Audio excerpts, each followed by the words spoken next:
CCPPC sont la lumière des ouvriers et des paysans, ainsi que tout opprimé.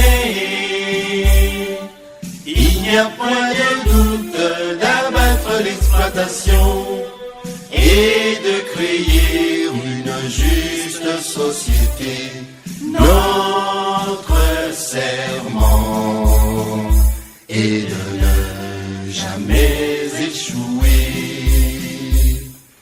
En joignant toutes nos forces en un faisceau, que l'on bien nous armes dans nos mains. Car ces CPPC sont la force du peuple, dans sa noble cause, jamais de spoliation. Notre lutte revendique nos droits. Voilà, mesdames et messieurs, vous tous habitants du Congo central, bienvenue dans cette émission Bosolo Ezali Wapi, 28e numéro. Nous recevions pour vous un acteur politique.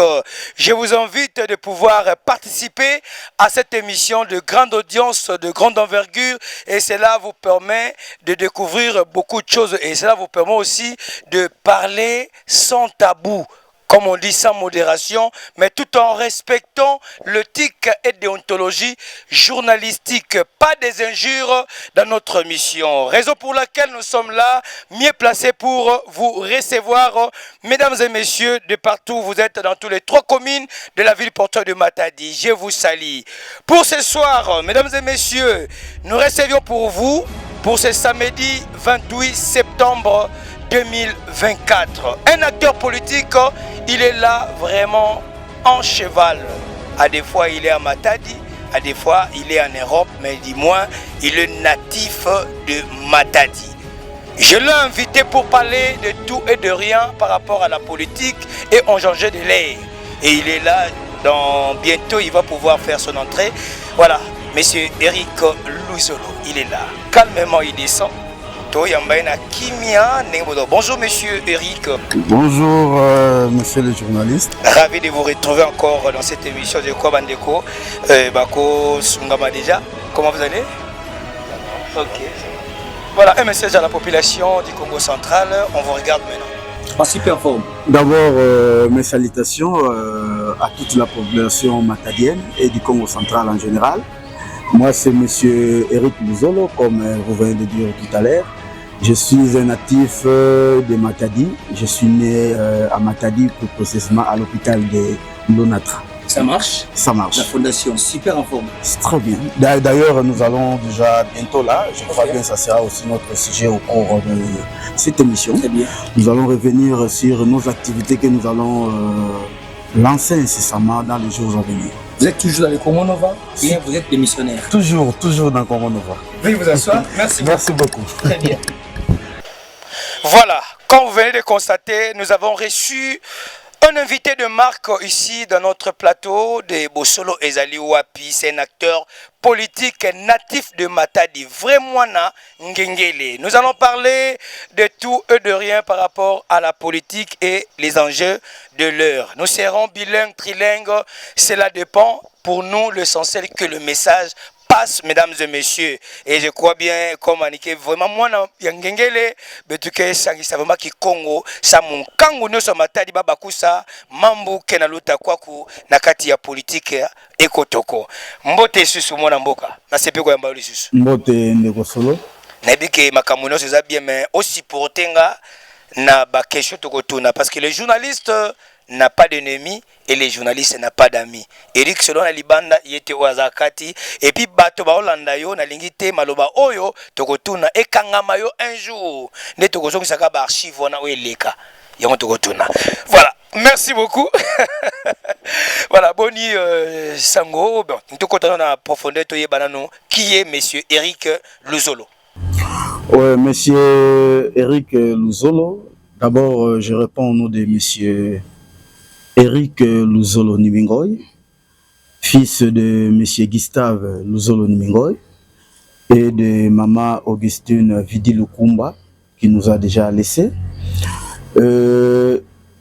J'ai fait mes écoles primaires au niveau de EPK Kiabiloa. Kiabiloa Minkondo, dont j'ai fréquenté tant d'autres, beaucoup d'écoles. Il y a l'EP Kimpangi, il y a EP Kiabiloa, mais là où j'ai décroché mon certificat, c'est qu'on dit dans Très bien. c'est au niveau de EP Kiabiloa. Je fais mes études secondaires au niveau de l'Institut Tetemboa. Tango Ezalaka Tetemboa. Voilà. C'est là où j'ai décroché mon diplôme d'État et je suis licencié en management et sciences économiques. Ok, merci beaucoup. Je crois nous connaissons bien sûr votre parcours, mais du moins, nous pouvons aussi connaître votre parcours politique. Vous êtes membre du parti politique de Son Excellence ex-ministre honoraire, bien sûr, ministre Pouela. Vous êtes encore là ou bien vous êtes démissionnaire dans le parti politique Congo? Non, je suis toujours là, je suis toujours avec mon mentor, donc son excellence Albert Farbis Pouela. Je suis toujours dans Congo Nova. Pourquoi vous avez choisi Congo Nova? Il y a tant d'autres partis politiques qui sont ici à Matadi ou dans le Congo central. Mais pourquoi choisissez-vous ces partis politiques Congo Nova? Bon, de prime abord, je suis d'abord un Congo. Parce que je suis 50% de Tchela. Ok. Et 50% je suis de Kimpese. Un Mundibou de Kimpese. Donc, de prime abord, je suis un Congo. Bon, j'ai sillonné un peu beaucoup de partis politiques. Hein. Bon, je suis allé à... j'ai commencé par un parti politique qu'on appelle Soleil. Je suis allé chez ADPD. J'étais d'ailleurs à l'INC. Bon, si j'avais aussi l'idée, je voulais quand même vous présenter ma carte de l'INC. Okay. Il y a... Vous étiez membre à l'époque? Oui, j'étais membre à l'INC, dont l'actuel député provincial peut s'en souvenir. Okay. Il y a Maître, j'ai encore oublié les noms, donc il y a quand même des amis qui m'ont suivi au niveau de l'INC au départ déjà. Je suis arrivé chez Soleil Kinshasa. J'étais aussi chez ADPD. Bon, la plupart de tous ces partis, j'étais aussi chez ADC. Et pour chiter enfin chez Congo Nova. Parce que je me suis dit, bon, tous ces partis-là appartenaient du moins aux non-autochtones du Congo central. Et raison pour laquelle je me suis dit, bon, que je me présente d'abord au niveau de Congo Nova, qui est un parti né Congo, pour essayer un peu de booster. Parce que j'ai compris quelque part, dans la plupart des cas, vous allez comprendre que tout mon Congo qui peut se retrouver au niveau de la hiérarchie, au niveau de Kinshasa, ministre, ADG, tout consort, vous devez s'en souvenir que tous ces gens-là proviennent de quelque part. Vous allez voir, soit ils résident à Kinshasa, ils résident à quelque part, et non à Matadi. Vous comprenez? C'est difficile un peu de voir quelqu'un de Matadi comme Fabrice Pouela quitter la ville de Matadi et se rendre à Kinshasa en tant que député. Parce qu'aujourd'hui, ce que les gens doivent comprendre, c'est la politique qui a mené Pouela à Kinshasa. N'eût été la politique, nous tous, nous savons qu'on voyait souvent Pouela dans sa ville natale de Matadi. Donc, raison pour laquelle aujourd'hui j'ai compris que c'est possible aussi de quitter la ville de Matadi et pour aller dans les institutions au niveau de Kinshasa, c'est faisable. Et vous comprenez déjà que si vous venez de Matadi et vous allez directement dans les institutions au niveau de Kinshasa, pour oublier Matadi, c'est une chose difficile. Mais quelqu'un qui est grandi à Kinshasa, bien sûr Matadi, mais grandi à Kinshasa, qui est installé dans des institutions au niveau de Kinshasa, bon, il s'est habitué à Kinshasa. Pour revenir à Matadi, c'est une couac. Hein? Quelque part, c'est un peu difficile parce qu'il s'est habitué là-bas. Et ça peut aussi arriver qu'il conçoit Kinshasa, familiarisé à Kinshasa. Donc, du coup, il va directement embrasser la ville de Kinshasa comme sa deuxième ville natale. Vous comprenez? Donc, par là, je me suis dit, bon, essayons un peu d'entrer en contact avec Congo Nova et voyons un peu ce que nous pouvons mettre en musique pour l'avenir de notre province et de la ville de Matadi. Voilà, vous avez sillonné presque tous les partis politiques. En moi, je vois que vous êtes un versatile politique en quelque sorte. Pouvez nous prouver? Non, non, non, je ne suis pas versatile politique. C'est-à-dire quoi? Au départ déjà, ça me faisait très mal. Vous voyez, nous sommes ici à Matadi. Nous sommes, j'ai postulé en 2019 dans un parti d'une personne qui n'est pas Néko. Voilà. C'est mauvais? Non, non, c'est pas mauvais. C'est pas mauvais. Okay. Mais du moins, tout ça, ça joue le rôle d'une discrimination quelque part. Vous comprenez que l'initiateur du parti, aussitôt dit qu'il est de... Prenons par exemple, bon, ça c'est pour ne pas verser nos amis d'autres provinces. Nous prenons par exemple la province du Sud Kivu. Vous postulez dans un parti où les mentors est du Sud Kivu. Vous pensez vraiment, lors des élections ou lors des échéances électorales, les mentors puissent descendre sur place ici à Matadi pour accompagner ces candidats? C'est un peu difficile. Et vous serez vous-même sur terrain. Vous comprenez? Et quand je dis ça, je suis en train de généraliser la situation. Donc, vous aurez des difficultés sur le plan financier. Vous aurez des difficultés sur le plan budget. Vous aurez des difficultés. Vous comprenez déjà? Mais par contre, c'est des candidats du Sud Kivu qui vont postuler sur la même circonscription que le mentor. Vous comprenez les avantages qu'ils auront à leur place de vous qui n'est pas du Sud Kivu. Vous comprenez? Très bien. Tout ça, ça a un rôle à jouer. Nous connaissons nous-mêmes ce que présentent les élections au niveau de la RDC. Vous comprenez? Ça demande un budget. Et ce budget-là, aussi longtemps que vous êtes d'un parti quelconque, les partis-là devaient vous soutenir. Le soutien qu'auront les amis du Sud Kivu ne sera pas la même que celle du Congo central. Est-ce que vous avez un conseil à donner quand même à tous nos amis-là qui sont adhérés dans des partis politiques qui sont peut-être aussi du Kivu et partout ailleurs? Est-ce que vous avez un conseil à donner à tous ces personnes-là adhérées dans ces mon partis? frère Solo Eric. Allez-y. Si je m'appelle Eric. Merci beaucoup, Homo. Je ne vais verser personne. Okay. Nous sommes tous des Congolais de prime abord. Mais on dit toujours que la charité bien ordonnée commence par soi-même. Si nous ne soutenons pas Congo central et Matadi, personne ne viendra soutenir la nôtre, donc notre province. Donc c'est à nous de voir comment est-ce que nous pouvons faire pour soutenir notre province. Vous comprenez? Aujourd'hui, je vais jeter des fleurs à son Excellence Didier Boudimbo, qui est, voilà déjà l'exemple. Vous comprenez? Très bien. Didier Boudimbo est du Congo central. Et qui est postulé et qui est présenté comme gouverneur au niveau du Congo central. C'est quelqu'un d'une autre province? Non, c'est mon Congo. Il est du Congo central. Il est du Congo central. Son Excellence Grâce Bilolo. Okay. Vous comprenez?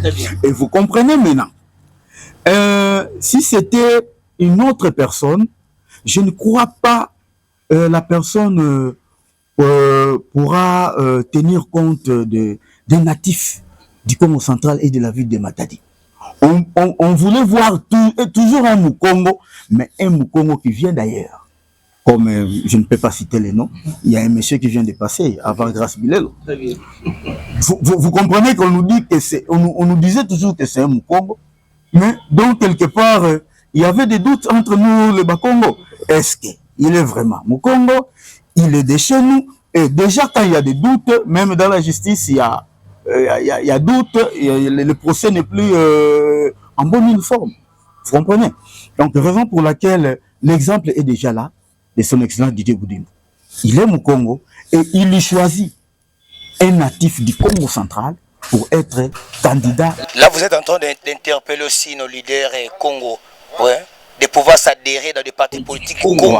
Voilà. Et vous comprenez que si c'était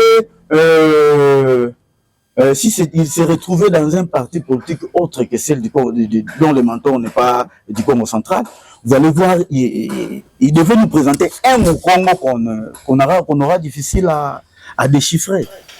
Voilà, Eric Luzolo, pouvez-nous démontrer noir sur blanc du côté positif de son excellence Albert Fabrice Puela, du côté positif et du côté négatif qui vous a poussé de pouvoir s'adhérer. Et vous êtes déjà l'interfédéral du parti politique Congo Nova. Vous pouvez nous démontrer à tous ces mondes-là qui nous sont nettement par rapport aux capacités, par rapport à son expertise, à la politique, bien sûr. Particulièrement dans la ville du Congo central et dans la ville de Matadi. Je ne sais pas. Qui peut oublier Puela? Puela à l'époque? Non, non, non. À l'époque, l'histoire on ne peut pas mettre l'histoire dans des oubliettes. Qui peut oublier Puela aujourd'hui? Quand nous citons déjà des Kipamvita, nous citons les Kimbango, c'est l'histoire, non? Et pourquoi aujourd'hui dire que Puela de l'époque? Non. Parce qu'il était sanctionné aux échéances électorales du 2023, vous êtes sans ignorer? Oui, sanctionné, bien sûr, oui. Par la population, bien sûr. Oui, il était sanctionné par la population. Allez-y. On n'en disconvient pas, sanctionné, bien sûr, mais nous avons notre réponse jusqu'au jour d'aujourd'hui. Les résultats sont là. Les résultats sont là. Comme vous avez dit qu'il faut rester dans l'éthique, ou comme vous avez dit non, il faut rester dans l'éthique et le comportement d'une manière normale. L'histoire est là. Les résultats sont là sur le terrain. Vous comprenez? Puela n'était pas si mauvais.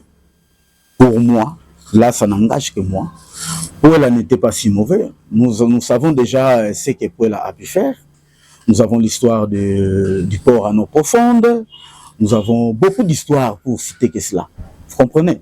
Parmi les gens aujourd'hui, si nous pouvons dire l'audace qu'avait Puela pour faire citer Janine Mabunda, dites-moi avec les élites que nous avons pour le moment, qui peut le faire? S'il y a un chambardement au niveau de l'Assemblée nationale et booster quelqu'un du Congo central pour destituer Vital Kamerhe, qui peut le faire? Ça, je ne sais pas. Vous comprenez? Pour ne citer que cela, pour ne pas aller dans des isanies. Du côté négatif? Du côté négatif, j'ai toujours dit que moi, je parle avec mon mentor. Puela a su comprendre quel était par rapport aux résultats que nous avons récoltés sur le terrain. Mais du moins, ça nous a poussé à comprendre que la population demandait à ce qu'il y ait de visibilité. C'est ce qu'on nous a dit. Vous êtes partis, vous ne revenez plus. Je viens de dire ça tout à l'heure ici. Vous comprenez? Mais du moins, je sais qu'en parlant avec les mentors, nous allons réparer. Incessamment, vous allez voir des actions que nous allons mener sur le terrain. Tout ça, ça sera réparé. Et vu les résultats que nous avons par rapport à nos élites, d'ailleurs, vous allez comprendre que ça, je l'ai dit tout haut, Matadi n'a que 2 sièges pour le moment. Nous n'avons plus 3 sièges. La preuve en est qu'il devait y avoir restitution parlementaire avec nos amis qui sont pour le moment à l'Assemblée nationale. Mais à mon humble avis, il y a que dès qu'ils se sont présentés. Il y a un autre là dont je tais les noms, je ne peux pas avoir de problème, qui ne s'est pas présenté. Donc je donne raison à tous ces gens qui ont dit que Matadi a perdu un siège. Pardon, Matadi a perdu un siège au niveau de l'Assemblée nationale. Oui. Mais apparemment, on ne sent pas le parti politique Congo Nova sur terrain, même au Congo central, même dans la ville de Matadi. On ne sent pas. Qu'est-ce qui se passe? Vous n'êtes pas à la hauteur de pouvoir faire la visibilité de votre parti politique? Non, non, nous ne sommes pas seuls. Vous comprenez que la visibilité d'un parti politique demande beaucoup d'argent. Ça, je dois vous dire. Vous comprenez que c'est dans les rythmes de nos partis politiques. Hein. Vous comprenez, nous ne sommes pas les seuls. Vous avez vu l'engouement qu'on avait quand il y avait des élections. Non, non, non, on n'attend pas. Je crois bien, ça fait déjà une année. Je crois bien, c'est ça. Moi, je viens de vous dire tout à l'heure que nous aurons des manifestations que nous allons organiser. Voilà, organiser sur le terrain. Y compris lui-même, lui aussi, sera présent pour revivre les partis et puis faire des adhésions, adhésions massives par rapport à nos militants au niveau du parti. Si quelqu'un vous propose de quitter Congo Nova, vous allez accepter, très cher Eric Luzolo? On vous propose de quitter Congo Nova par rapport aux enjeux de l'air. Allez-y. Je ne veux pas que vous puissiez encore revenir à un mot là que vous venez de citer tout à l'heure là que je suis, voilà, je suis versatile, je suis instable. Non, non, non. Pour le moment, je reste chez Congo Nova. Okay. Advienne qui pourra. Et puis, bien que la politique n'est pas statique, mais moi, je fais un effort pour rester dans Congo Nova. Voilà, merci beaucoup. Bande Kobozo Landabiso, tu comprendre que tous allons nabino ensemble. Awa, namona mboka Eric Luzolo, azali interfédéral et parti politique Congo Nova. Yende azali invité nabiso, nalingi sikoto kita po makambo siko ya bien lié banda. To kita siko nalingi ça dans mon tour na niveau ya gouvernement national et otala quand même ba réalité n'engeza ko leka oko brosser moi quelques mots na gouvernement Judith Soumino azali premier ministre. Est-ce que on peut compter sur lui? Est-ce qu'on peut espérer par rapport à son gouvernement? Est-ce que, mais jusqu'à preuve du contraire, on ne sent pas vraiment ce gouvernement. C'est comme si on dirait, on est un peu bloqué. Est-ce que vous avez un mot à adresser à toute la population et puis d'éclairer librement l'opinion? Mais c'est son nom, de prime abord, là on a eu Bisayo. Isaac est, Tokosenga lelo na baninga na biso. Quelque chose en a pouvoir, je crois bien critique et ça la rappelle malamu pour la muto changer. Le gouvernement soumis à 100 jours ici l'équipe. 100 jours ici l'équipe. La dame ponanga bon, n'a pas de problème n'a été, je crois bien en tant que patriote charisme na yé na modèle na yé à co-diriger en tant que femme. Nazo sala confiance sur le plan gestion. Sur le plan gestion, nazo sala confiance. Mais au monika ka ba réalité na biso ya Congo na kati ba ministère yemoka faye bango. Vous comprenez? Très bien. En tant que femme, mubali akotika la mubali. Elle est une femme, elle est en train de diriger les hommes. Makambezo le kapa na kati moeto yebango eza politique. Très bien. Gestion na yé jusque là. Nalandi makamba cour de compte, nalandi budget, tout consort, oui. Ako sala nenga sali et puis déjà vu bongo tout ça nango déjà à la banque centrale, c'est déjà beaucoup par rapport à nenga salili, mais sur le terrain makambo mon anate. Sur le terrain makambo mon anate. Aza bloqué. Aza bloqué par rapport à la réalité au yemoka yebi. Moi, je pensais qu'elle est bloquée par rapport à FCC. Non, ça c'est du passé. Non, ça c'est du passé. Voilà. En réalité, elle est bloquée. C'est pareil. Ça c'est du passé. FCC, FCC, on a eu Kamba, non? Qu'est-ce qui bloque? Non. C'est le FCC. On a eu Kamba. Yemoka yebi makambezo bloqué. Tout à l'heure, on a eu Koloba Aosa na mibali. Ok. Ba mibali ba Aosa na basi basali mingi. Vous comprenez? Très bien. Je reconnais que Sama Lukonde Dede, elle était la ministre chargée du plan. Voilà. Et me ramener Mbalamogo a quitté le ministère à Planti. Premier ministre. Donc vous comprenez que personne n'est parfait. Mutumoko peut-être onongai na yebi ko le kanzambe azate. Et ça na biloko peut-être bazola ki saï malembe, mais voyons voir, elle a encore 4 ans et demi. Si le président de la République, son Excellence, ne décide autrement. Okay. Alors, Azan a 4 ans et demi, voyons voir ce qui va se passer. Mais, tout y a la biso, il y a makasi. Au moment ngai eloko mingi nazo regretter nango, mboka na biso eza na ba réalité. Très bien. On a tout à mouke bordier. Allez-y, vous êtes libre. Le président de la République, tant qu'il a pouvoir, a eu un peu donc, tout ça, la maladie, sur tous les plans, rien ne marche. Sur les plans santé. Donc, dans le cas social, vous comprenez?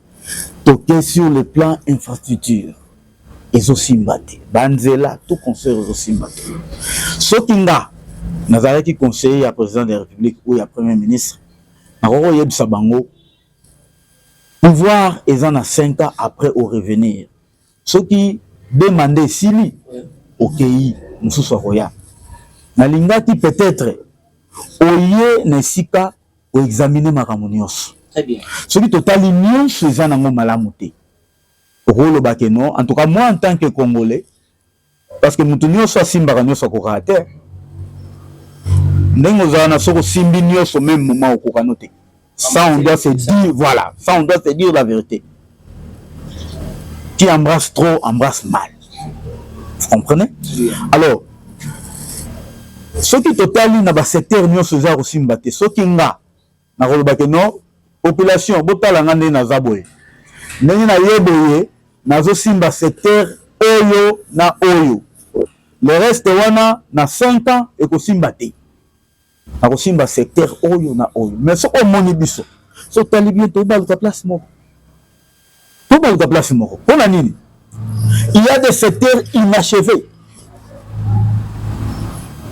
okende na Sud Kivu tozongela makambo banzela oye na Congo central tozongela banzela tronso oyo ya banda nzoya Nsalasani titokoma na place bazosala lelo na liboso ka retraite ose souvenir que en 2022 basalaki oui donc bazongela lisuku kozala bon ozomona ke tozobaluka place moko très bien tozobaluka place moko raison pour laquelle soki nga ezala ba gouverneur ezala la présidence de la République ezala la premier ministre biso tozosala secteur oyo na oyo tokosukela wana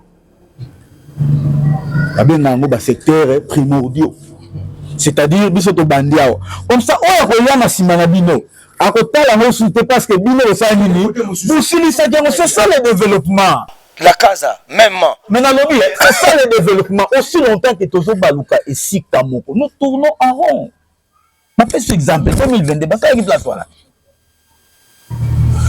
mais mon père c'est sous son excellence grâce biloko le musala aya ko sala sous et sikoyo soki ndenge bazo sala ndengwana soki batu pe azui na barre de fer quand na moni ba wana à sachant que c'est la route numéro 1 qui relie Matadi Kinshasa tozanzela mususu te oyo de véhicules de gros tonnage elekela ta esika wana so bosali mabe tokozongela yango. Vous comprenez? Raison pour laquelle ceux qui m'a conduit au bazoya, on s'est focalisé, non? N'est pas mon iboye, tout que n'est nous na social. Vous comprenez? Tout que na social. Les autres zones les la makambe belé ya baruta, il y a des fêtes agricoles. Qui me voulait jusqu'aujourd'hui? Qui me voulait? Qui me voulait dire on a habité? Il y a son excellence à l'époque qui est allé là-bas côté na moto. C'est pas quoi? Nous années. Pour ça la publicité de au côté na moto pour mon août non, on se sacrifie au côté na moto. Sauf au pays sacrifice on est mon à sauter. Tu vas te retrouver dans l'hôpital hein? Soit tu vas te plâtre dans le boko ton dans le col. Vous comprenez? Il faut pas se focaliser. Donc prenons par exemple na social. Na social toqué tout à l'heure là j'ai vu il y a de cela 3 semaines passées. Son excellence Mukoko Samba. OK. Autay ko lekawa asolobela makambo ya bien ya première nécessité ba revoir ango. Oui, ba ko revoir. Ba transporter bango ba na ba grève. Mais tant ba ko revoir ango. Et c'est déjà temps banda les gars qui na briefing na RTNC. Mais bas ça le rappelle un système il y a ko ça la toilettage entre bango ba sili signon te comme fin prêt bongo ba leka. Mais banda les gars jusqu'au jour d'aujourd'hui. Vous savez que maintenant, il y a des histoires qui sont bloquées. Parce que toutes les histoires, toutes les marchandises, nous importons. Même Tiji Coton. Vous comprenez?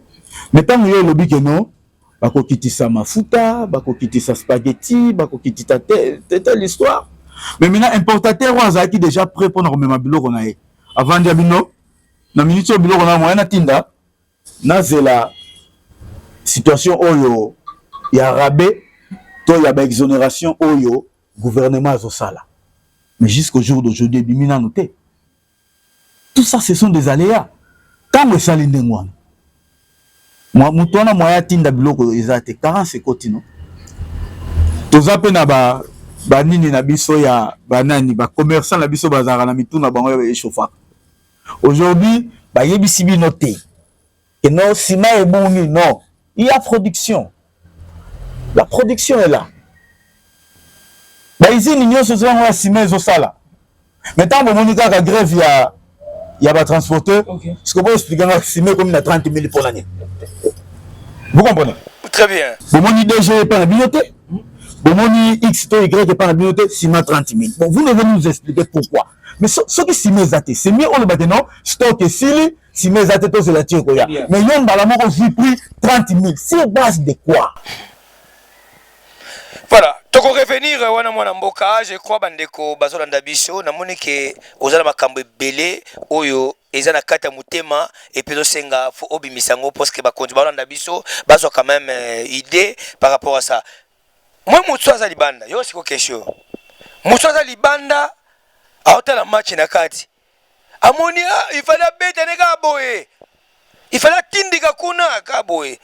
Mais tango bakotie na kati kuna akomi kibudi sans contrôle nena mesana koloba maintenant bande ko balanda biso eloko nini penza oyo etindaki mwana mboka Eric Luzolo yina anike mwana beto matadi ngesa la politique parce que on sous-entend que ngeke déjà presque donc tomeza bangé déjà façon ngé zingilaka na matadi tomeza ba mais nini ya metinda nge kwenda diaka na politique kuna ba mambo ke vandaka mingi bikala kana bisalo ngai na ngeke sala kampangi Eric Luzolo ngeme kota diaka politique sama kosota sutu mbongo kana ba mekota nge kuna mambo ya malonga pekeleve ngena kubaka ba mbongo nge samuna dibuta nge ngena tuba nini na ba mpangi kila na David Kilumba bubu yai Solo nous allons vous les player. Vous êtes libre. Ok. Est-ce que il y a qui découvrent tout ça comme on savait? Mais en réalité des choses, vous comprenez? Très bien. Est-ce que nous l'avons surtout qu'il a 10 000 $, 20 000, 50 000? C'est un exemple. Nous l'avons tout baqué. Membre ya kuda kuza kumonisa ikelevé. Maintenant il y a mes abamons beauté. Et bah prendre encore peu mettre mes abamons. Vous comprenez? Boubou là il tombe rabat la réalité aux États-Unis. Il y a une réalité par rapport au Samuel Kuma X. Mais faut tu voir déjà la positionnement sur la Samuel Kuma X. Il faut comprendre que nous tant qu'à attaque terrain il élevé. Qu'est-ce que vous croyez? Qu'est-ce que vous croyez? Allez-y. Qu'est-ce que vous croyez vraiment Moutoua Geno avec ça Bageno ata une joie autant de niveaux ba une joie autant de niveaux que na yavé ata ya niveau ya quel élevé vous croyez que nous allumer baka opération me couille appelé il faut 10 000 il faut 30 000 en quel temps monsieur tout à l'heure me couille appelé ça ne moi ba détail choti pourquoi ta mon politique c'est par rapport à tout ce que je viens d'énumérer.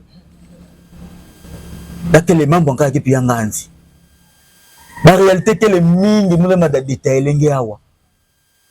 D'accord les mingi. S'il faut ramasser d'une manière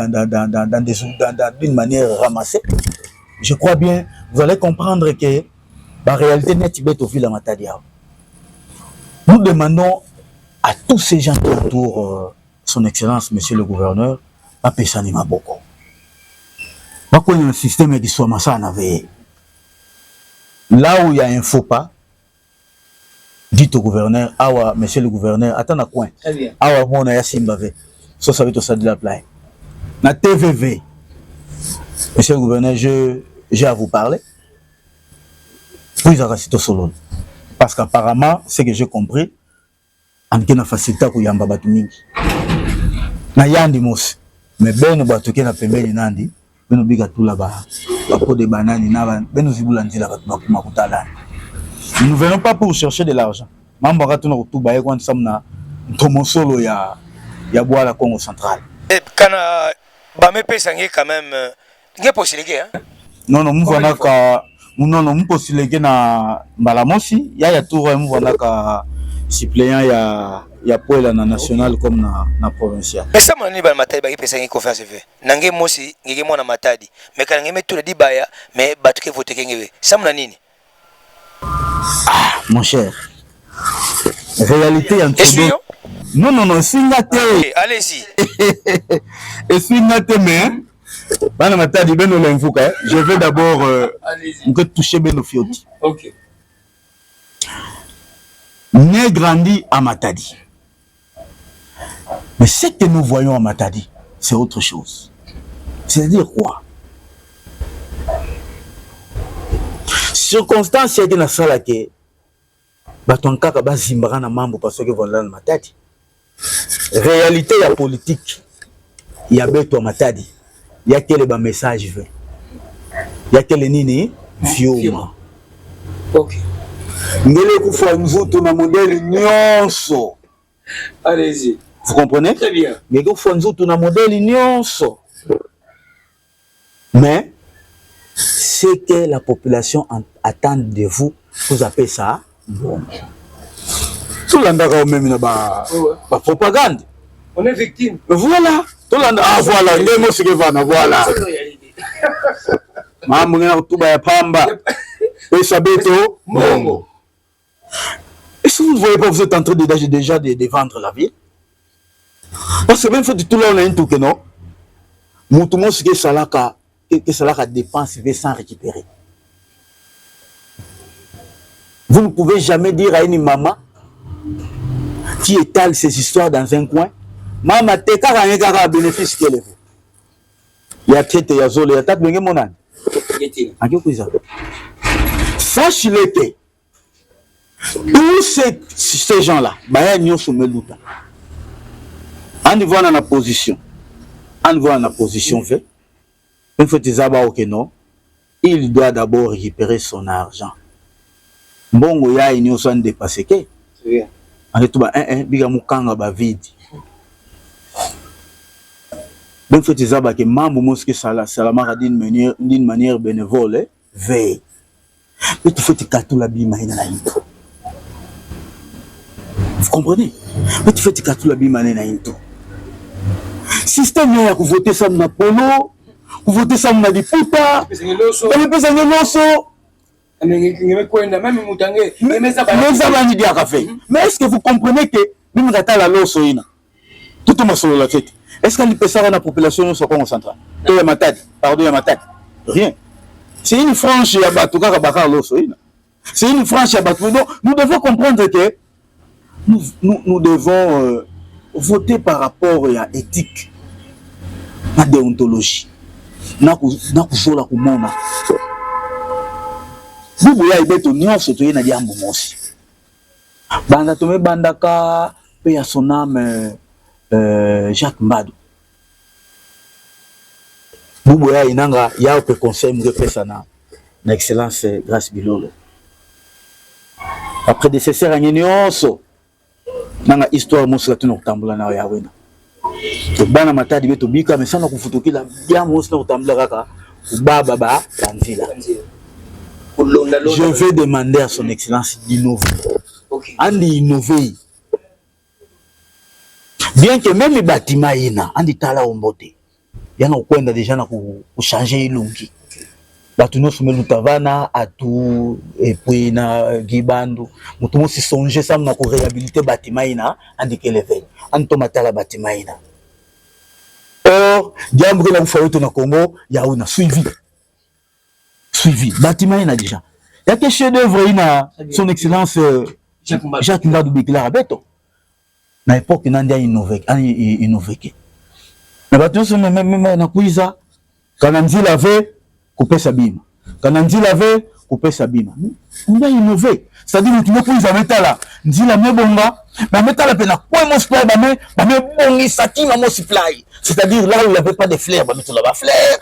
Il y a place où on a pavé, bah me bongi ça ba pavé mais quota là où il n'y avait pas de la lumière moderne, bah même la lumière moderne ça mon moto il a que pour dire Matadi, il me changer. Il me couler mon fiki. Voilà, il y a que le veto bigara nzila. Et en plus, nzila na bana kusala ina. Nous avons des Chinois qui sont sur place. Goudron qui vont dire il y a ngolové. Nzila ya ba meko kila nzila. Ce sont des histoires yaï ça me donne marquage ya mboto parce que quand toi mona ba tulaka ba béton. Or ba sadi sa beto ba ka goudron ba solola na OVD ba be solola ba chinois. Nzila ba ka goudron ça me ya bibisa ndombe c'est ça la beauté d'une route. Ça m'a mis à tout là bas marquage. Ni par exemple, ni ma mona ni ma ko nzila ça ça ni na voiture. OK. Ça la nzila ba ke sala ina ba be tout ba goudron. Vous voyez la beauté. Mais na kati ya ville qui n'a fait bikanina. Faut ndombe na monana ça joue un rôle. Il y a un rôle en innover. C'est-à-dire à part bandila en sur sa ba architecte ba ingénieur comment tu tout les moderniser ville. Comment tu tout les moderniser ba rond-point. C'est la beauté. Il y a la mère de la ville quand même. Mais il y a la bandila, mais il y a la salle rond-point, Mpangi, Eric Luzolo. La maison membre boit avec tout. Hein? Lokola, parce que membre encore quand tu n'es Congolais encore quand tu as gagné, il faut une attaque que moi sa constitution j'ai enlevé. Donc bien pour ce membre. OK. Et tu veux comment na tsuka. Et tu comment na tsuka nan bafinga. Na batwa mikatolu. Comment tu connais bafinga? Allez-y. OK. Donc natsuka chef de gouvernement na problème. Yao anima kutala mambo ankaka ata ya X to Y ça va ni kota kwa ndia. Très bien. Il y a un avantage nandi. OK, je comprends. Dis-moi le message est passé na bandeko ba kena kolanda beto mais dis-moi to na kwena malembe. To bula tete di solo. Tala ba image ya ikena luta. Ba image ya ikena luta yake ya fondation ngi. Ba image yake na luta yake ya fondation ngi mwebi kila nge 1 minute nge commenter ça muna ba image ya muna mona ba joueur muna mona nge kwenda ka kutala ba mama nge na kabola ba bima ba mapia ba maputa comme ne to besala koloba et puis ba même mingi nge na kopesa na population tala ba image ina nge commenter ça muna yau yake nini et puis fondation yange kumbuna unane nini ngeli na zabisa na bampangi bakunda luzolo kana kolanda beto na kilomba bubu yayi par rapport ya ba image ya fondation Matonomi. Allez-y. Fondation il y a quelle FEL Fondation Eric Luzolo parce que me ko ka FEL il y a quelle kima musibeto salaka samuna ku kusunga fioti ba panja beto. Oui. Ya tete beto salaka yau samuna kukuiza na anede na ba demini. OK. Ba délaissé ba abandonné ba veuve na ba orphelin. Mais vous comprenez que avec les moyens de bord nous sommes limités. OK. Là tu connais na ou malembe. Il y a des cas sociaux que nous supportons. Toke zola kutubila ya ove. Yakina bana ba orphelin ba kina kutanga na frère ya fondation. Ba kina ba école ya oui, ba kele. OK. Na ba école belge ba kele. OK. Ba kaka donc ba école mingi ça n'obliga tout la publicité école. Ba kele mais kana diboko ya gauche me pesa ya droite moyen ça ba kele fait. Toke salaka malembe na ba moyen de bord. Fondation ina to salaka ou samuna ntindo ina nanga ba image ngemo. Depuis quelle année? Balatala. Fondation mebima depuis 2019. OK. Voilà, depuis 2019 to ko ndaka na yaou malembe. Alors après ba élection vu que ba dépense vona ngolo on a ba élection donc ne croyez pas que comme Mouvanda ka suppléant to salaka qui avec. On a quand même essayé ya ko mettre la main dans la poche, ça m'a causé ne pas ça que ça dit là, dépense vendre à Fingolo. Il y a Moutouba non, je dois prendre un repos d'une année. OK. Ça m'a beto kubaka de ka souffler à nouveau. Nanga après kufuto ka monu après pruto mu sosaka ba prendre déjà tout vendre na réunion. Incessamment toke banda ba activité beto toke bandela ya. Mais baka déjà ndambu ya ba résolution toke sala parce que nous tindaka tete bato sur terrain. Tomé toke baka hôpital ya Kinkanda na hôpital ya Kiamvu ba union sauvé. Toke baka ba mama yayi mesala de 6 à 1 année. na ba hôpitaux baya ikena buta memoya ba bimake le fait et puis encore kokabula mwa ba sukadi mwa ba savon na ba nini na ba pangi ça muna mbote kaka ya fondation. Je crois bien c'est par là que nous allons reprendre nos activités au niveau de la fondation. Pensez en gros, tout sur ce qu'on a pensé, et objectif, il y a fondation. Au sali fondation, mais objectif en gros, il y a qu'un nini na bampan qui est dans beto, mais tu as une fondation qui ngandi, tant de fondations, mais votre objectif par rapport à la fondation, il y a qu'un nini, ça bampan qui est dans beto, na fondation qui est na yao. Kozimara avec la fondation là qui bimara na élection. Il met aussi là, mon tour. Allez-y. Il a dit banga mibaka neza ba. Allez-y. La fondation est bimara na élection. OK. Voilà. Je crois bien Kanabatuzola, j'ai des témoignages. Batulenda Lutao. Moi j'ai commencé à aider les gens ni na membre d'élection ni na nini. Maintenant nous allons reprendre nos activités, il y a que l'élection fait. Maman ina bagana bimisa kuna ya que les fondations fait. Vous comprenez? Très bien. Il y a même tout à l'heure fondation kele samuna ba démini, ba délaissé, ba abandonné. Vous comprenez? Moi peut-être ba charge ba unionso, il quel éveil. Mais juste battu na que vous a tombé na area ya checking. Il y a area checking, to me tout ba ki ba 20 personnes, to me ça la samuna 20. Ba ina tourna ke ku zadia ka to me ça la ndambu. To ko ndaka ndambu samuna ba par rapport ya ba moyen. Vous comprenez? Donc na ba poche ya musiki na supporter batuna kisalo ya musiki na supporter play ya musiki na supporter play donc faut comprendre. Il y a question na politique pe. Oui, moi ba stratégie politique ngi vendre na moi ba base. Soyons sincères. Non, voilà, mais il faut fidéliser les bases. Il faut fidéliser vos bases, c'est-à-dire les bases que nous avons. Il faut fidéliser bao. Ça on fidéliser bao, il faut ba mona ke ngime vendre na bao tangu mingi. Tangu mingi ya kifana dia mambo kupia ba king resamba za voter. Bakiza non mutatu na voter mutu abete. Bien fait bakisi mbana ya oya. Yemu ka sala bao déjà mbote bakisi mbana. Alors ngemo na ke ya ke les passes na kilumbu abubwa mama tatu bilangeke. Aujourd'hui aller serveur voter na kutuba kaka et me passe. Beaucoup la mambo me quota déjà na 80% de la population. Vous n'avez pas le choix. Vous devez emboîter les pas. Ça m'a éradiqué fléina. Je ne sais même pas quel est le mécanisme qu'il faut mettre en place. Les politique, mais on constater, mais on a façon quand on se comporter par rapport à l'échéance électorale. Ni ningue en étant leader d'opinion, leader et quoi qu'on a quand banda matadi, on a influencé ça, on a coupé ça malongi, na ba conférence, na ba mpangi population, ça ba quiz, ba kuwa beno, y a quelque peu stratégie on s'est monté, ça ba kuwa ngeta ça ba importance, y a ku voter.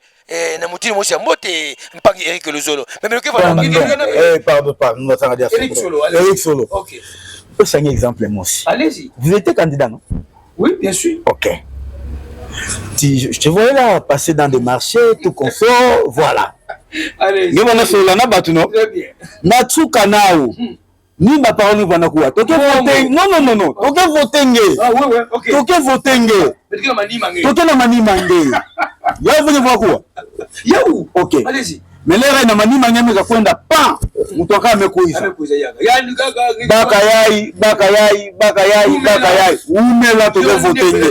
Mambo meka to tublia nge il y a de cela 5 minutes passées. Ya ou dia. Et vous savez que directement na minute ina. Donc on a salaka mouvement fait, c'est fini. C'est dans les oubliettes. Même si mbaya les solo ou takao. Yo m'dia mbeke le betof. Tu peux parler à la population. Ah oui, il y a raison. Mais on a gagné cousin en forme. Puis apply. Message qu'elle veut, barabe no baraya. Si je dis ba message qu'elle veut. Baraya simbaya. Vous comprenez? Très bien. Il y a peut-être vous déplorer ça na maturité à beto ba congolais. Vous devez comprendre que il y a des fois les Congolais arrivent à condamner nos gouvernements. Quand je parle de nos gouvernements, de l'État national, y compris la provinciale. Bakena condamner bao. Mais il y a des membres qui beto mosi. Beto mosi. Sur le plan éthique. sur le plan conscience. Vous comprenez? Très bien. Mais Thomas aussi. Prenons un chauffeur qui est là. Un chauffeur, il y a été miroir et à ville. Parce que Moutounio se retrouve à la tête. An me gaza ba pangi ve. Pangi anzela za ba pangi za baga nare. Ma amela za ba pangi ve. Bana expliquer no kwenda na hôtel X. Vous comprenez? Très bien. Kwenda na hôtel Les Accordéons. Kuna ngike venda loger. Anke bokela nani chauffeur. Très bien. Taxi. Ba ke venda ba miroir ya tête ya ville. Mais déjà un chauffeur Nansouka déjà à mes abats clientèle mouya yana salave. Camion mounou yana kufuza moi ici. Franck Yambo TV. Mais qui s'hazarde de sortir? Il y a un gouvernement. Toi, avec conscience. Très bien. Conscience. Quand tu vas aller tuer les gens là-bas, il y a quel gouvernement? Déjà, tu quittes ta maison, clientèle yana salave. Franck est levé, il y a un refus à moi ici. Pollution, frère Imbi, qui ont été élevés parce que nous n'avons déjà pas signé le quota. Mais il y a un moment, il y a des amants volés. La salita est à un niveau. Ok. Papa, même il n'a pas obtenu une zone mousse. Il y a un gouvernement. Très bien. Nous on doit confiance. Babi Maï élémentaire, nous devons d'abord arranger. Ce qui ne demande pas le gouvernement. Nous devons arranger ça nous-mêmes d'abord. Vous comprenez? Parce que quand on a tout le monde qui a rebongi ça, tout la matériel, tout le monde monter dans la hiérarchie. On va tout bas vrai. Pas moi c'est déjà on va rebongi ça, mais tout ça la plaie. Mais tout le monde la tête. Donc vous voter ni façon en les places de condamnés. La manière, il y a vote à Beto, il y a manière, il y a garder la ligne avec ton botte, il y a manière à garder la terrasse à Beto, et quel est le comportement que nous arrivons à présenter auprès des autres d'une manière extérieure. Pangi Eric Luzolo, na choina bamesala na population, quoi qu'on a kata mbanza matadi, tant national que provincial, nan Kinge Mosi, façon que même on a choisi na ba messager na nkango dans la population. Il y a quelque chose Mosi ya mbote, be ya quelque chose Mosi ya imbi na ba pangi kana na beto parce que apparemment souci ngaka donc maître Alba Fabrice point ani futuka kaka. Donc yandi kaka ani futuka na ba ine encadre ba u kaka ba futuka kaka. Allez-y, ba pangi kana na beto na choisi na population to kango ba mesala. Allez-y. Mouké na souci na kaka veut mettre pour la futuka. Aujourd'hui, non. Aujourd'hui, qu'on s'est dit des choses en face. Na minute hein? Qu'on s'est dit des choses en face.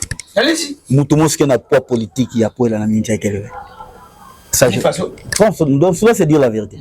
Tout ce que ce monsieur a fait.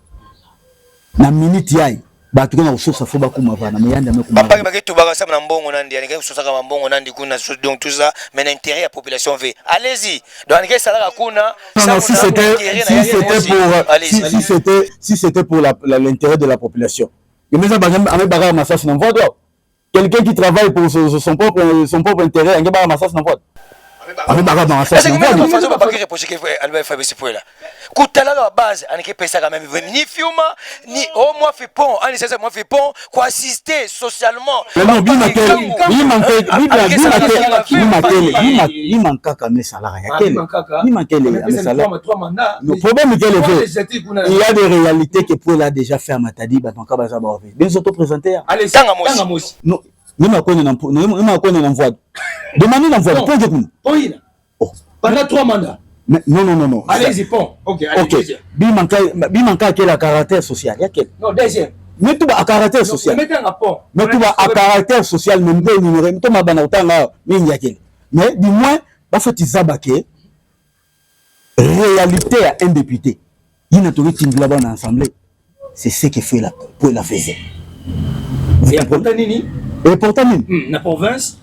Excellence pour à Salaki et apporter en plus la population il y a vu la Matadi ça va bénéficier Bouboua kana malgré tout du bangango bana metulaka autoza suite na ofe kana Bouboua di bangaina ya port no pour faire metulama il est parmi les géniteurs Boubouya rétrocession.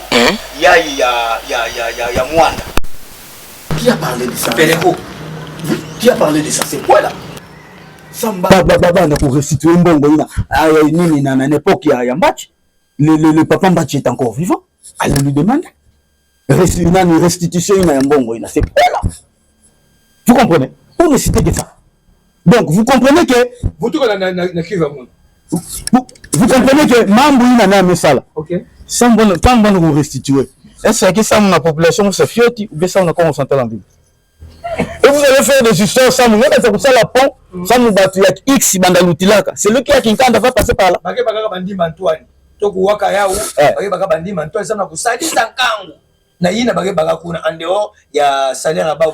Mais je t'informe, est-ce que vous vous souvenez ça? Non, non, Kimaïna, il y a même voté dans l'Assemblée nationale. Vous vous souvenez que le président de la République est allé à l'Équateur? Na mandat n'a passé. Le président de la République, tout qu'il faut commencer à donner des moyens. N'a pas député sans quitter quand on va de vacances parlementaires. Ça va vendre dans vos TV. Ça va vendre dans vos TV. Vérifiez. Vous voulez ça, la population. Choix pour un choix judiciaire. Bon.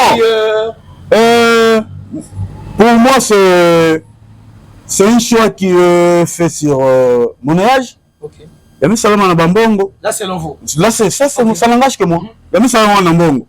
Il a trouvé là-bas au bâtongo. Il a trouvé là-bas au bâtongo, non? Pourquoi il n'a pas de Sambongo? Non, sur le terrain, tu peux ça message. Mais choix, il y a qui a un mot de? Il y a un message dans Bambongo. C'est un mot de. Choix, il a pas mis ça dans ma tête. Il y a un mot de. Il y a un mot de. Vous tenez pas député, il a pas dans ma tête. Non. Dans ma tête, tout le monde a trouvé là sur le plan national. Ma tête. Il a tout dans ma tête. Il a ma tête. Ok. Il a quand ce là va voter soit Mpaka, va voter Rifeki Silou, va voter Mpanga Beto Persi Nzuzi, elle va voter contre la restitution. Quand il veut la côté de Mamboina. Bon, nani, il y a Matadi en tout cas ça va. Il y a Matadi ça va parce que Tomé Baka tata beto ya Betesco Antama ya Kimbaniste ya comme nous mesimba kanao et puis Tomé Baka Rifeki Silou. Okishisilu voilà. Tomé Baka parce que lui a même majeur chevronné parce que ame katoka déjà on futoka dia donc ame to mazaba mambongo. Tomé Baka dia kanani ya INC mon frère ici nani comme on dit mesimba na. Yaki Kuiza. Juif Manianga. Juif Manianga mais ya tatu ndeba salambo TV. Net nan. Ya tete ya no il encore ba salambo TV. Mon sikara ça non tubila ça na circonscription ya Matadi. OK. Tatu ka ba voter viens soit mais là c'est OK. C'est un professeur na ITP. Tometo mazaba limbote. OK. Tatu ina ça va. Mais quatrième ya Matadi ya onde Simbambo TV mais Meguza Kubonga Fioti, ça va ne peut ça quand même suppléer à restitution parlementaire, bah, Mekouisa, ça m'a la restitution parlementaire, faisant une bague à vacances, bah, Mekouisa Kouta la base. Nangem aussi. Eric Lozolo, interfédéral, Yakomonova. Ngeke vraiment souriant, Yakomona va pas ngabe de même photo que ça na Kouta la base à une restitution parlementaire. C'est d'aller bon? Eric Solo, d'un côté, Mote. De l'autre côté, Imbi. Donc positif, négatif. Voilà. Positif. Côté Yambote,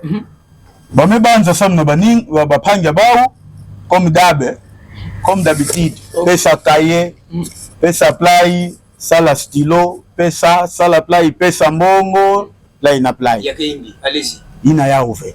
Il y a Imbi. Il y a un Ndembo TV. Côté Imbi. Côté Yambote Yawina.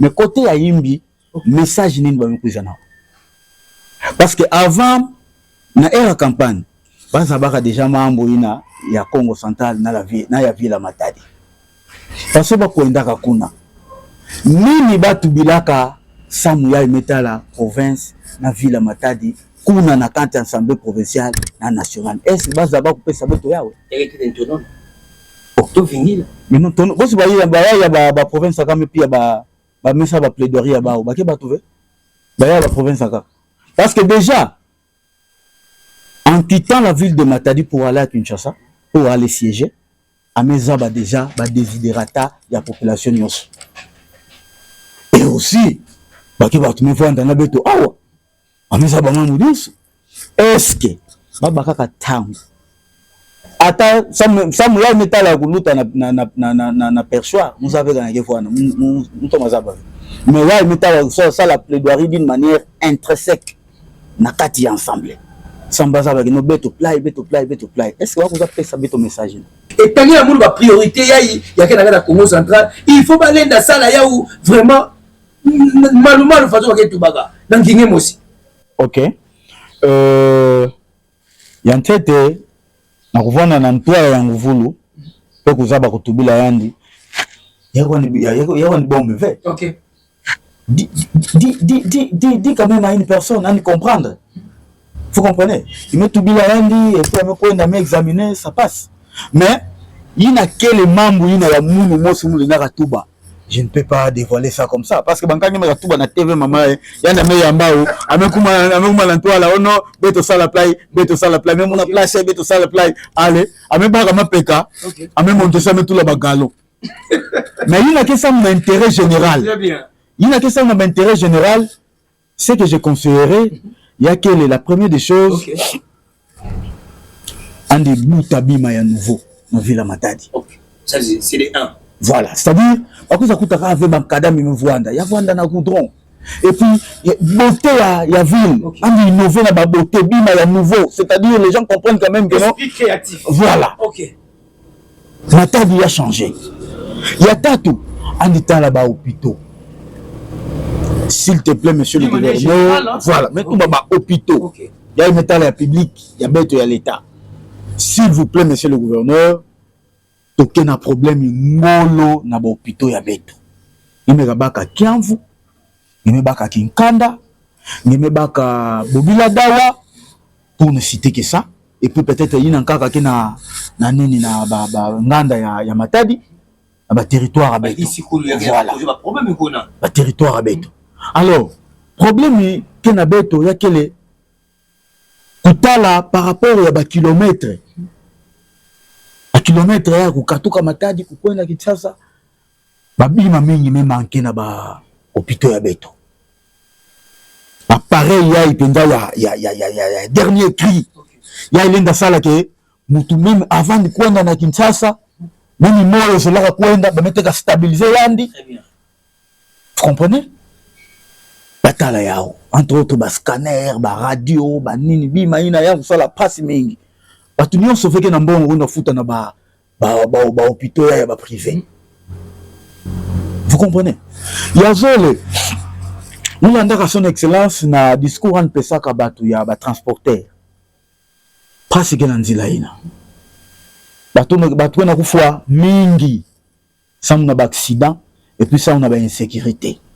Donc, on a tout bas quand on a jeep isolé, sans la sécurité, mais tout blanc de plat, bah jeep isolé, il y a que simba avec. Vous comprenez? Bah jeep isolé, il y a que simba avec. Il faut pas vendre dans le niveau monsieur bandit la raccourci. Et mais vendre 4 divisé par 360, on appelle ça 90 km. 90 km, voilà. 90 km, c'est facile d'assurer la sécurité. Parce que tous ces gens-là qui ont l'habitude d'opérer sur la route nationale numéro 1, bake bakaka tango bake voanaka na tango bake tasadilaka nimeka tala mingi betu ke voyager ki mingi nimeka tala à partir il y a 0h 3h du matin ou 4h30 5h bake le ndadi fait parce que batu bantoa bakanti là déjà nima baka 2h 0h ti ba 3h place bake salaka ba opération mingi ya wina ba chauffeur qui na kufo yaki ça on a intérêt ba alors bameka baka 90 km baki banda kubanga parce que déjà na 90 km jeep na usala aller-retour il y a que favoriser batuina bavanda ça na kubima ki vanda pasi bien qu'ils peuvent opérer mais baki risquer ba uzakuta baou na carburant il y a que vanda pedia mbambote parce que 90 km il y a na suffire na ba usam na kulunda carburant mais tout là uzole carburant na kwenda à tout moment parce que vanda kutelema kufutuka plat parce qu'il faut qu'on barra mon nani kilomètre na divisé par 2. Le conseil que je peux lui donner c'est ça, il y a vanda ta 4 sans pas utiliser 90 km. Voilà. Il y a tatu ata la diambu ya grève à ba chauffeur. Parce que mambu yai ya wakati na kutubao. Ba commerçant Qui m'a monté que levé, mais que le grève va chauffer. Chef de division à l'économie, le ministre qui est à l'économie, doivent avoir cette habitude-là de sanctionner. Comment vous mettez les commandes pour une journée dans ce qu'on a 30 000? C'est base de quoi? Parce que si longtemps, le ministère de l'économie a il y a que le grève en général. Parce que grève en gros, il y a une coin en général, soit tu veux faire souffrir la population. Parce que déjà, quand on a 27 000 ou 28 000, 1000 francs, il y a un bâclage de transport. D'ailleurs, quand on a 1000 francs, on a ta place, si même on a 31 000. Il y a un minute que toi tu vis là, et membre à conscience. Même qui va faire souffrir la population. Il y a tout le monde, il y a grâce Milo. Non. La chef de division va te le mettre à la rabine maïna ni osoïna. Est-ce que ce qui est bakaman? Non, je crois bien il y aura une solution parce que entre autres les revendications qui m'ont l'air à son mingi. En tout cas, la revendication bah il y a que les pensa en beauté.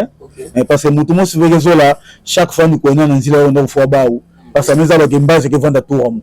Vous comprenez? Entre autres en kaka, mais il faut ça la différence. Différence entre camion yaï qui na kwenda, ni na charge. Na yaï qui na futura qui na charge fait, donc il y a deux choses différentes. Na yaï qui na kwenda na charge, na yaï qui na futura sans charge. Nani qui na besoin de ça? Lequel yaï qui na kwenda na charge? Alors, le roi en sens à qu'on revoir que retour vide il y a conteneur, il y a vana na montana. Il y a quelques raisons parce que déjà on a que namba muna na katula na namba ya retour vide. On a d'abord là-bas on a salaire non. Et ça a quelque chose. Mais tandis que il n'a que katula na bichasa paye. Il n'a que bagage charge kuna. Il a fait foot à kaka mpindo ya ina katula na matadi na charge. Mais il n'a que na futuka na à vide. En fait, il la mambo. Merci beaucoup. Ça peut jouer un rôle. Voilà, je crois que nous sommes en tout cas. Dès que vous avez des membres de sécurité, Maza, Kinzazi, nous sommes passés. On a dit la Congo centrale. Parce que la police n'a pas dit. Rapidement, 2 minutes. Mambo ina ya mambo ya courant na Maza. Ina diambo na pena usala vitu. Ok, kwa misa nkangu. Nanga muyibi ke kuzana na place Kitombe. Ndoki peke kuzana na place Kitombe. Kana Kitombe ke levé mambo mingi riseke ya salama avec. Bapanga beto ya Sinel. Beto tomeza ba ki société commerciale. C'est un problème fait. D'un côté ba na raison ça na nini. Au départ déjà Belge salaka à ville mata de Samu ya vanda na 6000 ménages. Na départ. Comment il faut la baba meza ba. Mais buba to me lutaranaka. Mais les politique ya ba ya suivi Pekembo TV. Vous comprenez? Beto dire côté mon si beto dire nini ça nani phénomène de ligne. Nimebenda kwako nimebenda kwako. Yana usala pe surcharge. Mais bato matala pembo tankaka. Mambo abao ya ba facturation. Nekena ku facturer mutu, na tout la forfait. Beno ba kon ba compter benza tout na ba inzo. Samu réalité ya courant na mutu mesadi là. Eto mamunana. Et puis bena kutinda bato ba baka ba index na ba inzo angani. Beno ba fumbe metinda, mais bato metinda ba sur terrain. Faut to mazaba ke bi mankage voana ba inzo ke ba étiquette. Mutu metula ka split, amesumba ka frigo, tout consort. Mais ya ke sala ka veille. Samu courant na metindilandi, yana ulenda kusala veille. Mais tant on metinda ba baka index. Ba me compter na kati frigo. Ba me compter na kati ba split. Calcul veut tindilandi ya facture, na ba split, na ba frigo, na kati. Vous devez revoir ces trucs-là. Na kota bato Maza. On a dit à Prasi, surtout net bakota CMDC qui a dit. Les gens souffrent là-bas. Oui, tout le monde déjà CMDC, Soyo. Les gens sont en train de débourser de l'argent. Ben faut izaba quand est-ce que période Maza bimara fait? Limbia là Maza na bimara fait, mon Maza me bimara fait, bah, dans la facture kuza. Ya kilométrage à Inda. Sans kusaba ke mbongo bana kufuta bankami ma louer ba keweseke. Ba troke ba kama ça fait parce que ba 30 jours. Ben ba système, ben bika système ya forfait. Parce que forfait n'a pas tout de là-bas. Il y a des fois factures à foutre à vraiment à consommer. Parce que prenez par exemple quelqu'un chez lui à la maison, il a un compteur, ma compteur nandi maza binaka 4 fois na mois 4 fois mais le mettre il forfait est-ce que forfait doit correspondre bon faut tinda batu bakitaka na bayinzo on mpaka bato kuzaka kubaka banini ya ba robinet veille en fait tu kuza baka bima ba na ba robinet parce que quelqu'un qui a reçu l'eau pendant 4 jours leur année tout l'année forfait na facture nan donc il faut faire ce monde que régie des eaux mais imaginez avec boulanger facture est-ce que na 4 mois une na 4 jours na bagamaza il y a un foutu la forfait on tindi langue pas qu'il ça na terrain ba uzatala mais ba so ça moyen ba améliorer des certains eau et en électricité. Merci beaucoup, je crois maman de sécurité ça va na Congo central quoi na ville de Matadi. Bon, bilombo même on a ça va hein. Période même ta mon honnête yazola la muka. Mais je demanderais que ba conscientiser la police. OK. J'ai aimé l'inspecteur provincial de la police, Moulanda Rani na chaîne mos quelque part. En tout cas, message na ni mos pelana en beauté. Nanga c'est parmi le message il faut pas transmettre na ma policier news. Vous comprenez? Parce que nous tourner tout monde déplacer ça me donne ce moment qui c'est difficile. Vous savez c'est par où commencer. Mais tous ces armes là qu'on retrouve dans la battu na vous a coûté la pays. Quand vous battre la raya. Place n'a pas fait tout la tronche na inspecteur provincial de la police. Il n'a pas pu la fleur ça que Bilumbu en tout cas la ville est calme mais il a accompagné de y compris son excellence grâce Bilumbu. Yamatsuba Rutuba. Yakele bien en tout cas à la population matadienne betozo la ville ya beto. Betozo la ville ya Matadi. Beto pesa maboko na gouverneur. Andige yandi mosi alenda banza samuna province nyo sauvé. Yakena ba place pe ina beto na usala remarque. Ina beto ke mona beto pesa na batu ina yandi peut-être sans beto kuma kuna gefa na pasi beto pesa na batu na yandi samu batu bila ba. Lokola mazono. Mazono mutimba message multiply. Toke na ba relation vraiment étroite na bapanje Angola. Nanga baya se retrouver na lukala ba chauffeur baya me tomber na mambo ya grève ba transporteur ba chauffeur ya Angola ba se retrouver na lukala c'est parce que message ya lettre ina ya son excellence ministre ya transport ya kuza na retard mais bapanje des jeunes ba tunya ke ba imbo avec et nous traiter ba mbote non imbo conscience ba nous akuta na vana ça va ça la prolongation de séjour là-bas tout on avait mais nous on a d'une manière modérée nous bien menacer ba ou ba ki ba prendre beto ba angolais c'est par rapport à la collaboration entre Angola na RDC il y a un outil là samba ko ça mais quand on a frontière Angola ya Rwanda kamelo lenda ko to kamelo na ka ko ta ko. Vous comprenez? Mais là, la relation société étroite, il y a monté. Nous nous traitons au monté. Par exemple, on a maltraité au Kwaku. Et vous savez que retour, il y a des ventes. Il y a aussi nos véhicules. Voilà. Plein. Il faut vendre plein. Donc je crois bien, Pesa Maboko dans son excellence, ça sera une très bonne chose pour le développement. Il y a Congo central mais bien monsieur le maire de la ville qui salunandi ya mote muna sepelana mingi mais yandi diaka en fait zabake ankena meso zole il n'a pas 4 yeux pour voir de loin il y a kaka batu na population ya Matadi faut nangu na mambo pe kutubila yandi yakena ba mambo mingi ya iba quartier encore ba tourner olenda okota même na ba véhicule ba ouvert parce que il y a des garages très bien ba camion au lieu vendre na garage ba camion moleta na nzila très bien ba garage voilà mais je peux vous citer tant d'autres mambo mingi nina na baka colonel Karim kota na kati des fois même vendre va na stationner sam na nini chauffeur ne sabika camion na nzila garage ba camion foluka vous comprenez OK très bien tous ces gens qui restent là-bas beto kono baka ba nouvelle on a se plaindre tubi la bête des fois j'appelle monsieur le maire André Yambara Andi Yambara téléphone voilà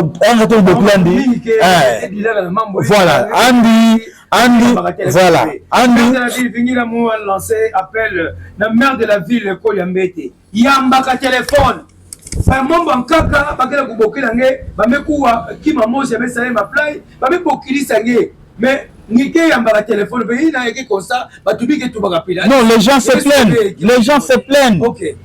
Je vous dis les gens se plaignent. Nous tanga resama miluta ba place gaga ba camion place batukele ba mitu la garage. Oui. Tozo la ba to manga fe ba tout la garage.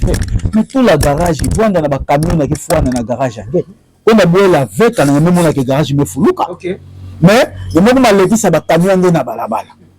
Et les gens ça na kuita na ba injo ba ya moko ma problème. Il y a peut-être quelqu'un embouteillage.